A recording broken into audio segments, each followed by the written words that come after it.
જય દ્વારકાધીશ। કેમ છો બધા? મજામાં ને? આશા રાખું છું કે બધાય મજામાં હશો। આજના એક નવા વિડીયો એટલે કે કુકિંગ વિથ ફનમાં તમારું હાર્દિક સ્વાગત છે।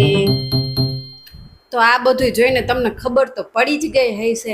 આજે કુકિંગ વિથ ફનના રસોડામાં બનવાનું છે રીંગણાનું ઓરો, લીલા કડકડિયા મરચા, જુવારના રોટલા અને કંઈક ગળ્યું ખાવાનું એ મન થયું તો હારે છે સુખડી। અમારા જુનાગઢમાં બહુ બધો વરસાદ પડી ગયો હતો એટલે ગરમી ઓછી થઈ ગઈ અને વરસાદ વરસતો હતો। બીજા એ કોઈ શાકભાજી ભાવતા નહોતા, ફ્રીજમાં પડ્યા હતા રીંગણાના ગોટા, એટલે મેં કીધું ચાલુ વરસાદે આપણે રીંગણાનો ઓરો તીખો ને તમ તો બનાવી નાખીએ આજે તો। હાલો તો પેલા છે ને રીંગણાને શેકવા મૂકી દઈએ। શેકતા પેલા છે ને એમાં ચાકુથી કાપા કરી અને જોઈ લેવું કે એમાં ભાવ નથી ને, પછી રીંગણાના ગોટાને તેલ લગાડી અને શેકવા મૂકી દેશું। આપણા રીંગણા શેકાય ને ત્યાં સુધી આપણે લસણવાળી ચટણી તૈયાર કરી લઈએ। ઘણા એના મેસેજ આવતા હતા કે ભાઈ તમે લસણવાળી ચટણી કેવી રીતે તૈયાર કરો છો? તો આમાં કંઈ બહુ મોટી વાત નથી।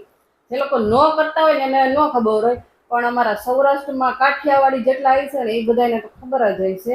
લસણવાળી ચટણી બનાવવા માટે આપણે પેલા લસણ ફોલી અને તૈયાર કરી લઈએ।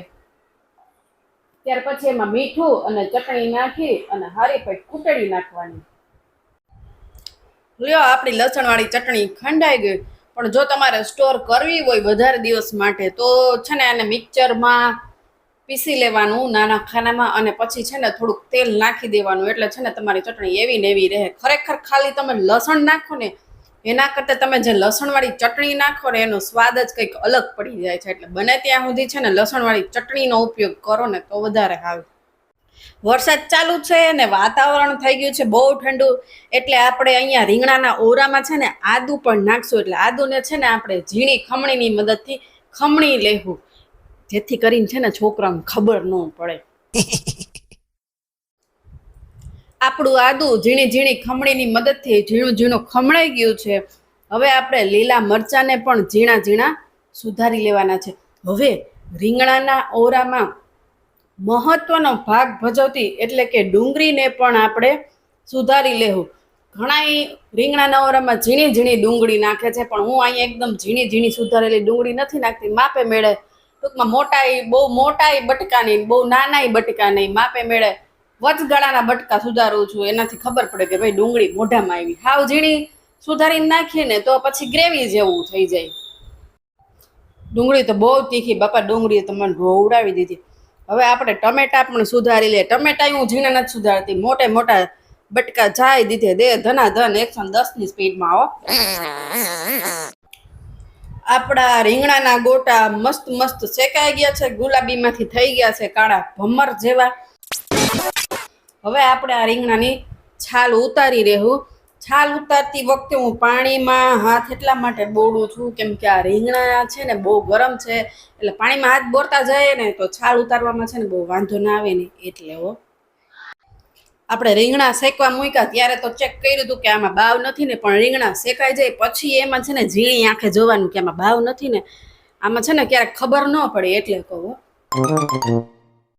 હું જોઉં છું સાચું કહેજો, આ ગ્લાસ જોઉં છું ને કે આ બેન તો ગ્લાસેથી છૂંદો કરે છે, પણ ગ્લાસેથી રીંગણાના ઓરાનો જેવો છૂંદો થાય છે ને એવું એકોયથી નહીં થાય, જો તમે એકવાર ટ્રાય કરીને જોઈ લેજો। તો હાલો રીંગણાના ઓરાનો વઘાર કરી લઈએ। હવે વઘાર માટે તેલ ગરમ થાય પછી એમાં રાઈ, જીરું, લાલ સૂકા મરચાં, ડુંગળી અને લીલા મરચાં આ બધું નખાઈ જાય પછી એમાં આપણે નાખશું હળદર અને હિંગ। બીજા મસાલા અત્યારે આપણે નથી નાખવાના। ડુંગળી થોડીક ચડી જાય પછી આપણે નાખશું લસણવાળી ચટણી। લસણવાળી ચટણી પહેલાં નથી નાખતા, એનું કારણ છે કે પહેલાં નાખશું તો લસણવાળી ચટણી બળી જાય, એટલે આપણે ડુંગળી નાખ્યા પછી ડુંગળી ચડી જાય પછી આપણે નાખશું। તો ડુંગળી અને લસણવાળી ચટણી ચડી ગયા પછી આપણે એમાં નાખી દઈશું ટમેટાં, અને ટમેટાં ચડી જાય ને એટલે આપણે નાખશું બધાય મસાલા, જેમ કે ધાણા જીરું, ચટણી અને મીઠું। આ બધાય મસાલા નાખી દીધા પછી 1-2 મિનિટ સુધી એને ચડવા દેવું। હવે આપણા મસાલા મસ્ત મજાના ચડી ગયા છે। હવે આપણે એમાં નાખી દેવું રીંગણાનો છૂંદો। રીંગણાનો છૂંદો નાખ્યા પછી એ પાછું 2-3 મિનિટ એને ધીમા ગેસે ચડવા દેવું. જોઈ લ્યો, તો આપણો રીંગણાનો ઓરો કમ્પ્લીટ તૈયાર છે. તો હવે એમાં આપણે છેલ્લે રસોઈની રાણી એટલે કે ધાણા ભાજી નાખી દેવું. તમને મન થઈ ગયું ને રીંગણાનો ઓરો ખાવાનું, તો તમે છે ને તમારા ઘરે બનાવજો અને કમેન્ટ કરજો કે તમારા રીંગણાનો ઓરો કેવો બન્યો છે.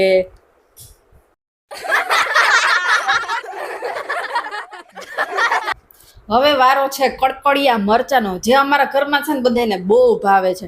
કડકડિયા મરચા બનાવવા માટે મરચાની આપણે ઝીણી ઝીણી કટકી કરી લેવાની છે. ત્યારબાદ આપણે તેલ ગરમ મૂકી એમાં રાઈ નાખવાની છે. રાઈ થોડીક વધારે પડતી નાખવાની છે. જો તમને મેથી ભાવતી હોય તો તમે મેથી નાખી શકો, પણ અમારા છોકરાઓ છે ને મેથીવાળું પાછા ખાતા નથી, એટલે મેં મેથી નાખી નથી. ત્યાર પછી એમાં મરચાની કટકી નાખી, હળદર, હિંગ અને મીઠું નાખી આ મરચાને આપણે ફૂલ ગેસે ચડવા દેવાનો છે. ત્યાર પછી હજી એક વસ્તુ નાખવાની છે, જે તમારે નાખવી હોય તો ભલે અને ના નાખો તો પણ હાલે, જે છે અજમા.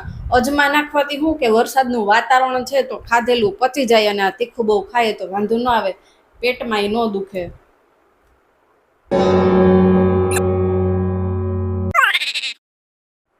હવે મરચા આપણા થોડા થોડા કડકડિયા થઈ ગયા છે, એટલે આપણે એમાં નાખશું ખાંડ અને આવતું જતું લીંબુ. એટલે છે ને મરચા એકદમ મસ્ત ટેસ્ટમાં છે ને ખટ મીઠા લાગે ને જે ખાવાની છે ને બહુ મજા આવે. આ બે વસ્તુ નાખી દીધા પછી એમાં આપણે નાખશું થોડોક ચણાનો લોટ. તમને જો ચણાનો લોટ ન ભાવતો હોય તો તમે ન નાખો તો પણ હાલે, પણ આજે અમને એમ થયું કે ચણાના લોટવાળા ભજીયા નહીં પણ મરચા ખાઈએ.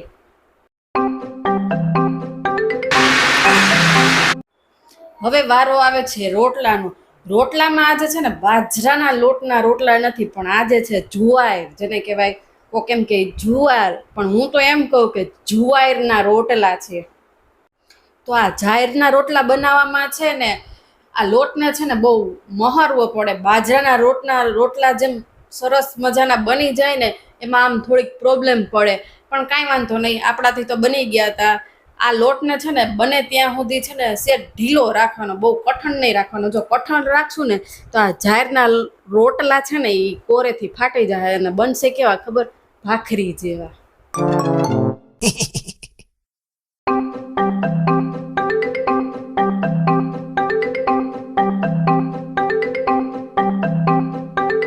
કેમ પણ મોજ પડી ગઈ ને. તો હવે આપણે બનાવી લેશું સુખડી, જે અમારા રૂહીબેનની ફરમાઈશ હતી કે આજે સુખડી ખાવાનું મન થયું.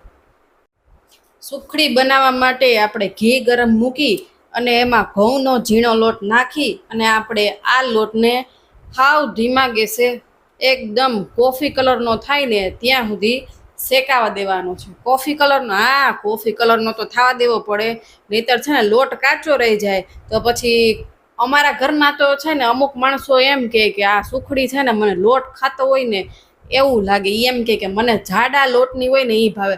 તો મેં એવું કીધું કે એને સુખડી ન કહેવાય, એને ખરેખર પાક કહેવાય. હવે તમારું આ બાબતે શું કહેવાનું છે?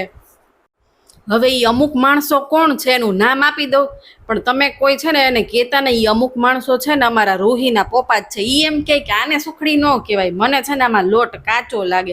હવે સુખડી ખરેખર ઝીણા લોટની જ હોય ને. હાલો હવે આપણો લોટ શેકાઈ ગયો છે. વાતુમાં બીજાની વાતુમાં છે ને આપણો લોટ બળી જાય. હવે એમ છે ને ગેસ બંધ કરી અને થોડી વાર પછી એમાં આપણે ગોળ નાખી દેશું અને મસ્ત હલાવી લેશું ને એટલે શીરાની જેમ આ બધું મસ્ત મિક્સ થઈ જશે અને ઘી છે ને છૂટું પડવા માંડશે. હવે જો ઘી છૂટું પડવા માંડ્યું, દેખાય છે તમને? મને તો દેખાય છે. એટલે છે ને એક થાળીમાં આપણે ઘી લગાડી અને આ બધું છે ને આપણે એક થાળીમાં કાઢી લેવું અને પછી એની ઉપર છે ને ટોપરાનું ખમણ પાથરી દેવું. આમાં ખરેખર તો સુખડીમાં છે ને કાજુ બદામ હોય જ નહીં, પણ અમારા શીખાબેને છે ને એડવાન્સ થઈ અને કાજુ બદામની કટકી કરી નાખી, એટલે પછી જાવા થોડી દેવાય. એટલે મેં કીધું હાલો તો હવે નાખી દઈએ. બાકી ખરેખર સુખડી તો છે ને ટોપરાનું ખમણ હોય તો હાલે, અને ખાલી પ્લેન હોય ને તોય સુખડી તો સુખડી જ કહેવાય.